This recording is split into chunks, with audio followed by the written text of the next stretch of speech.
دوسرا لال بیک وغیرہ ہوتے ہیں جو،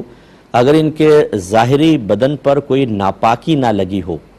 اور وہ ناپاکی اگر لگی ہو فرض کر لیں وہ چھٹ کے برتن میں لگے گی، تو یہ پھر اس وقت خود بھی ناپاک کہلائیں گے اور برتن بھی ناپاک. جیسے نالی سے نکلا اور گندا وہ پلیٹ پہ چڑھ گیا تو کالا کالا اس پہ کچھ پانی سے لگ گیا، تو یہ تو پانی کی وجہ سے ناپاک. ورنہ فی نفسی ہی اگر اس پہ جسم پہ کوئی نجاست خارجیہ دوسری نجاست نہیں ہے تو یہ پاک ہی کہلائیں گے. یہ اگر برتنوں پہ چڑھ جائیں تو اس سے برتن ناپاک تو نہیں ہوں گے، لیکن انسان کی طبیعت ایسی ہوتی ہے کہ وہ بڑا اس سے کراہت محسوس کرتا ہے، تو کھنگال لینا چاہیے، ایک دفعہ دھو لینا چاہیے، لیکن بہرحال ناپاک نہیں ہوں گے.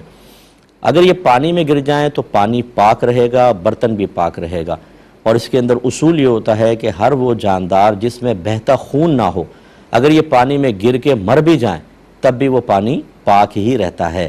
تو لہٰذا کیونکہ اس میں خون تو ہوتا نہیں، ہوتا یہی ہے کہ جس میں خون ہوتا ہے نا، جب وہ پانی میں مرتا ہے تو پانی اندر داخل ہو جاتا ہے اور بلڈ کے ساتھ اس کا اختلاط ہوتا ہے، ٹچنگ ہوتی ہے تو پانی ناپاک ہوتا ہے. اور جس میں خون ہے ہی نہیں، وہ چاہے زندہ رہے چاہے مر جائے پانی پاک رہے گا. لیکن یہاں پر بھی وہی بات ہے کہ اگر ایک لال بیک نالی سے نکلا اور اس کے جسم پر ظاہری کیچڑ وغیرہ تھی اور وہ ٹب میں گر گیا تو اس کیچڑ کی وجہ سے پانی فوراً ناپاک ہو جائے گا. لیکن اگر ایسا ہے کہ اوپر سے ظاہر اس کا بالکل صاف ستھرا ہے، پانی میں گرا، کوئی پانی کے اندر آپ کو خرابی نظر نہیں آتی، اب وہ گرا یا مر گیا، دونوں صورتوں میں نکال دیں، باقی پانی بالکل پاک رہے گا.